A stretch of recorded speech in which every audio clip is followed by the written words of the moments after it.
Hello everyone, আসসালামু আলাইকুম। আশা করছি আপনারা সবাই অনেক ভালো আছেন। আমরাও সবাই আলহামদুলিল্লাহ ভালো আছি। আরও একটি নতুন ভিডিও দেখার জন্য আপনাদের সবাইকে ওয়েলকাম জানাচ্ছি। তো আজকে আমি আপনাদের সাথে অনেক দিন পরে একটা কেক টিউটোরিয়ালের ভিডিও শেয়ার করব। বাংলাদেশে আসার পর থেকে বেশ অনেক দিন হয়ে গিয়েছে আপনাদের সাথে কোনো কেক টিউটোরিয়ালের ভিডিও শেয়ার করি না। জাস্ট আমি একটা ভিডিও শেয়ার করেছিলাম, যত সম্ভব আমার মনে পড়ছে। তো আসলে আমি ২টা ভিডিও করেছি। নেক্সটে আরও অনেকগুলো সুন্দর সুন্দর কেকের ডিজাইনের ভিডিও করব ইনশাআল্লাহ। আর এখন বেশি ফন্টেন ডিজাইনের কেকগুলো করা হচ্ছে, তাই চিন্তা করলাম এগুলো ক্যামেরাবন্দি করে রাখাই সবচাইতে বেটার। তো আজকে আমি আপনাদের সাথে যে ডিজাইনটা দেখাবো এটা হচ্ছে ইউনিকর্ন ডিজাইন। তো খুবই সহজে আপনারা কিভাবে এই ডিজাইনটা করবেন সেই আইডিয়াটা আমি আপনাদেরকে দিব। আর এখানে হচ্ছে আমি যে কেকটা তৈরি করছি এটা হচ্ছে 3 পাউন্ডের একটা কেক। তো আমি যে নজেলটা দিয়ে ডেকোরেশন করছি সেটা হচ্ছে M1 নজেল, আর ক্রিমটা হচ্ছে ভিভো হুইপিং ক্রিম। তো এটা দিয়ে প্রথমে আমি ফ্লাওয়ার তৈরি করে নিচ্ছি, আর এটা কিন্তু একটা কালারফুল ফ্লাওয়ার হবে। মাঝখানে আমি প্রথমে দিয়ে নিচ্ছি, মানে পিঙ্ক কালারের যে কাজটা হবে সেটা আমি প্রথমেই করে নিচ্ছি। এরপরে এখানে কিন্তু আরও 3টা কালার অ্যাড হবে। তো প্রত্যেকটা কোন নজেল দিয়ে আমি করছি সেটা আমি বলার ট্রাই করব। এই যে, তো আশা করছি আজকের এই কেক টিউটোরিয়াল ভিডিওটা আপনাদের কাছে অনেক ভালো লাগবে। আর আমার ভিডিওগুলো যদি আপনাদের কাছে ভালো লেগে থাকে, যারা এখনও আমার চ্যানেলটি সাবস্ক্রাইব করেননি প্লিজ আমার চ্যানেলটি সাবস্ক্রাইব করে নেবেন, আর ভিডিওর মধ্যে একটা লাইক দিতে ভুলবেন না। আর এখন আমি যে ক্রিমটা ইউজ করছি ওটার মধ্যে আমি কালার মিশিয়েছি পার্পেল কালার, জাস্ট খুবই হালকা করে আমি পার্পেল কালারটা মিশিয়েছি। এই যে, এখানেও দিয়ে দিচ্ছি। এরপরে নেক্সটে আমি যে কালারটা মিশিয়েছি সেটা হচ্ছে ইয়েলো কালার। ইয়েলো কালারটা যখন আমি মিশিয়েছিলাম তখন আমার ক্যামেরাটা অফ ছিল। নর্মালি সবসময় এটাই হয়, যখন আমি ভিডিও স্ট্যান্ডের মধ্যে মানে ভিডিও করি তখন দেখা যায় ক্যামেরাটাই অফ থাকে আর আমি কাজ করা শুরু করে দেই। আর প্রতিদিনই দেখা যায় আমার মানে প্রতিদিনই বার্থডে কেক, গায়ে হলুদের কেক অর্ডার থাকে। মানে বাংলাদেশে আসার পর থেকে প্রায় আমি 4 থেকে 5টা বার্থডে কেকের গায়ে হলুদের কেক ডেলিভারি দিয়েছি। তো সামনে হয়তো ইনশাআল্লাহ আপনাদের সবার দোয়াতে আরও দিতে পারবো। আর কেকের কাজগুলো করতে আমার খুবই ভালো লাগে। কেকের কাজগুলো না করলে আসলে আমার হাত ব্যথা করে।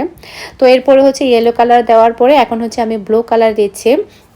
আর ব্লু কালারটা আমি যে নজেল ইউজ করেছি সেটা হচ্ছে বর্ডার তৈরি করে যে নজেলগুলো আছে সেই নজেল দিয়েই আমি এখানে ডট ডট দিয়ে দিচ্ছি। দেখতেই পাচ্ছেন কেকটা কতটা সুন্দর লাগছে।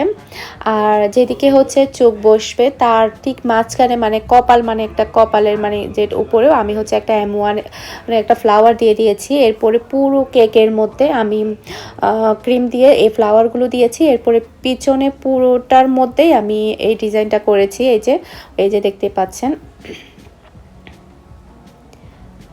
ব্লু কালারটা দেওয়ার পরে কেকটা কিন্তু আরও বেশি সুন্দর লাগছে। এখন হচ্ছে আমি যেটা করব সেটা হচ্ছে ফন্ডেন্টের কাজ করব। এখানে আমি ফন্ডেন্ট নিয়েছি ব্ল্যাক কালার, এটা দিয়ে হচ্ছে আমি পাপড়ি তৈরি করব। এটা সম্ভবত চোখের পাপড়ি হয়। তো পাপড়িগুলো কিভাবে তৈরি করছি আপনারা একটু দেখলেই বুঝতে পারবেন। আর আমি ফন্ডেন্ট সেই সাথে হচ্ছে আমি ক্রিমের মধ্যে যে কালারটা মিশিয়েছি সেই কালারটার নাম হচ্ছে রেডম্যান। তো আমি সবসময় রেডম্যান কালারটা ইউজ করি। আবার অনেক সময় হচ্ছে আমার এমেরি কালারটা ইউজ করা হয়, ওটাও আমার কাছে আছে। তো দুটাই মানে বেশিরভাগ হচ্ছে আমার রেডম্যানটা ইউজ করা হয়। এমেরি কালারটা জাস্ট আমার ব্লু কালারটাই আছে, অন্য কোনো এমেরি কালার নেই আমার। রেডম্যান দিয়ে কিন্তু খুবই সুন্দরভাবে ফন্ডেন্ট প্লাস হচ্ছে ক্রিমের মধ্যে ইউজ করা যায়। আর নেক্সটে হচ্ছে আমি আপনাদের সাথে ভিভো হুইপিং ক্রিমের টিউটোরিয়ালটা শেয়ার করব। আসলে এটা খুবই ইজি, খুবই মানে আমি মনে করি একটা ভালো বিটার দিয়ে খুবই ভালোভাবে কিন্তু ক্রিম তৈরি করা যায়। আপনারা যারা পারফেক্টভাবে হচ্ছে ক্রিম তৈরি করতে চান সবাইকে আমি একটাই সাজেস্ট করব, আপনারা ভালো মানের একটু দাম দিয়ে হলেও একটা ভালো ব্র্যান্ডের মানে একটা ভালো হ্যান্ড বিটার ইউজ করেন। তারপরে দেখবেন আপনাদের ক্রিমটা অনেক ভালো হবে। কারণ আমি প্রচুর পরিমাণের কমপ্লেন পাই যে আপু ক্রিমটা গলে যায়, তারপরে হচ্ছে কালার দেওয়ার পরে গলে যায়, ভালোভাবে বিট হয় না। আমি মনে করি এটার মেইন কারণ হচ্ছে আপনার হ্যান্ড বিটারটা যদি কোয়ালিটিফুল না হয় তাহলে আপনার অনেকক্ষণ সময় ধরে এটা বিট করতে হয়, এরপরে এটা পানি ছেড়ে দেয় কিংবা ভালোভাবে বিট হয় না। তো যারা মানে প্রফেশনালভাবে হচ্ছে বেকিংয়ের কাজ করতে চান আর কি, যারা তাদেরকে আমি শুধুমাত্র এটাই সাজেস্ট করব, আপনারা ভালো মানের একটু দাম দিয়ে 500 টাকা 1000 টাকা একটু দাম দিয়ে হলেও আপনারা মানে ভালো কোয়ালিটির একটা হ্যান্ড বিটার ইউজ করবেন। দেখবেন আপনাদের ক্রিমটা খুবই ভালোভাবে বিপ হচ্ছে। আসলে এটাই আমার মনে হয় সবচাইতে বড় সাজেশন ভালোভাবে হ্যাঁ ক্রিমটা ইউজ করার ক্ষেত্রে। তো এখানে হচ্ছে আমি মানে কান যেগুলো আর কি আসলে অনেক কথাই বলে ফেলছি, যেহেতু আমি বেকিং নিয়ে কাজ করি সেক্ষেত্রে দেখা যায় এর ভিতরে কিন্তু অন্য কথাও বলছি, কারণ প্রচুর পরিমাণের আমি এই প্রশ্নটা পেয়ে থাকি। তো এখানে আমি 2টা কান তৈরি করে নিলাম। কিভাবে তৈরি করেছি আপনারা হয়তো বা দেখেছেন, হোয়াইট কালারের ফন্ডেন্ট দিয়ে। আর ফন্ডেন্টগুলো কিন্তু কিনতে পাওয়া যায় রেডিমেড বেকিংয়ের দোকানে, কিন্তু আপনারা এই ফন্ডেন্টগুলো কিনতে পাবেন। এখন আমি দিয়ে দিচ্ছি ইয়েলো কালার। এই যে আমি রেডমেন কালার ইউজ করেছি, এই যে 2টা কালার আমি মিশিয়ে নিলাম। এরপর আমি তৈরি করে নিচ্ছি। আপনারা একটু লক্ষ্য করলে বুঝতে পারবেন আমি কিভাবে তৈরি করছি। খুবই ইজি, আর একটু টাইম লাগে। ফন্ডেন্টের কাজ করতে প্রচুর টাইম লাগে। সামান্য একটু ফন্ডেন্টের কাজ করলে দেখা যায় 3-4 ঘন্টা অনায়াসে লেগে যায়। এই যে এভাবে একটু পেঁচিয়ে দিলে হয়ে গেল। তারপরে হচ্ছে আমি এটাকে কেটে নেব। এই যে এরপরে হচ্ছে আমি এটা কালার করব, যেহেতু এটা গোল্ডেন কালার থাকবে সে কারণে হচ্ছে আমি ইয়েলো কালার মিশিয়েছি, যাতে করে গোল্ডেন কালারটা খুব তাড়াতাড়ি দেখা যায় কিংবা দেখতেও ভালো লাগে। এই যে আমি কেটে নিলাম। এখন হচ্ছে আমি কালার মেশাবো।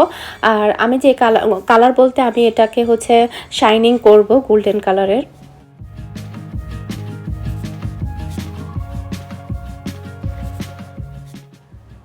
তো এখন হচ্ছে আমি শাইনিং পাউডার দিচ্ছি। এখানে হচ্ছে গোল্ডেন কালারের শাইনিং পাউডার আছে। তো এই শাইনিং পাউডারগুলোও কিন্তু আপনারা বেকিংয়ের দোকানে কিনতে পাবেন। সামান্য করে একটু পানি দিয়ে আমি এটাকে মিশিয়ে তারপরে আমি গোল্ডেন কালার করে মিশিয়ে তারপরে আমি এটাকে কালার করে নিচ্ছি।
তো এখানে হচ্ছে আমার মোটামুটি ফন্ডেন্টের কাজ শেষ। এখন হচ্ছে আমি বসিয়ে দিব। তো এখানে হচ্ছে আমি কাঠি নিয়েছি, আর এই কাঠিগুলো কিন্তু আপনারা বেকিং শপে পেয়ে যাবেন।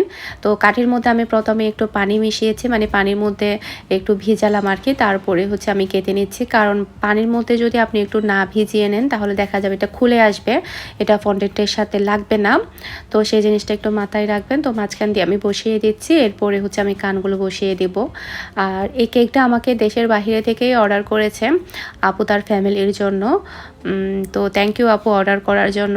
আর দেশের বাইরে থেকে কিন্তু আমাকে অনেকেই অর্ডার করছে ফ্যামিলিদের জন্য। তো এই জিনিসটা দেখতে খুবই ভালো লাগে, মানে অনেকেই অর্ডার করেছে ফ্যামিলিদের জন্য।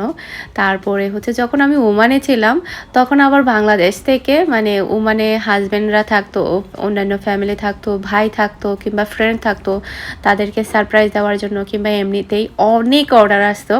সবচাইতে বেশি সারপ্রাইজের অর্ডারটা আসতো, মানে এত বেশি ভালো লাগতো। সবচাইতে বড় কথা কি, যখন ওনারা কেকটা পায় কিংবা খাবারটা পায় তখন ওনারা এত বেশি সারপ্রাইজ থাকে, এত বেশি খুশি থাকে বলার বাহিরে। ওনারা আসলে ভাবতেই পারে না যে বাংলাদেশ থেকে কেউ ওনাদের জন্য কেক পাঠাবে কিংবা কোনো গিফট পাঠাবে, এই জিনিসটা কিন্তু ওনারা ভাবতেই পারে না। তো আসলে যখন আমার হাজব্যান্ড আর কি মিহির বাবা যখন মানে কেকটা ডেলিভারি করতো, যখন ওনাদের ফেসটা দেখতো তখন আমাকে এসে বলতো যে মানে আজকে মানে উনি এত খুশি ছিল, মানে হাসির কারণে কারণে নাকি উনি মুখটা বন্ধই করতে পারছে না। এইরকম একটা আসলে খুশির একটা ফিলিংস চলে আসে। আর সারপ্রাইজ তো সবারই ভালো লাগে, সারপ্রাইজ তো সারপ্রাইজই। আর সেটা যদি হয় মানে প্রিয়জনদের কাছ থেকে, সেটা যদি হয় দেশের মানুষের কাছ থেকে, তাহলে তো আর কোনো কথাই নেই। তো অনেক কথাই বলে ফেলেছি। এখন হচ্ছে আমি মানে চুকগুলো দিয়ে দিচ্ছি আর কি। এই যে দেখতে পাচ্ছেন কিভাবে দিচ্ছি, আপনারা একটু লক্ষ্য করলেই বুঝতে পারবেন। আর কেক ডেকোরেশনটা কেমন হয়েছে সেটা আমাকে অবশ্যই কমেন্ট করে জানাবেন। ফার্স্ট টাইম ডেকোরেশন করেছি, একটু ভয় তো কাজ করেছে যেহেতু ফার্স্ট টাইম। তো তারপরে চেষ্টা করেছি মোটামুটি পর্যায়ে যাতে একটু সুন্দর করে করার জন্য। তো আপনারা আমাকে জানাবেন আপনাদের কাছে ভালো লেগেছে কিনা। আর নেক্সট এরকম সুন্দর সুন্দর আরও অনেক অনেক সুন্দর সুন্দর কেকের ডেকোরেশন আপনাদের সাথে শেয়ার করব সামনে। তো সে পর্যন্ত আপনারা সবাই আমার সাথেই থাকবেন। এই যে পুরো কেকের লুকটা, এই যে। তো আজকের মতো বিদায় নিচ্ছি, সবাই ভালো থাকবেন, সুস্থ থাকবেন। আসসালামু আলাইকুম, আল্লাহ হাফেজ।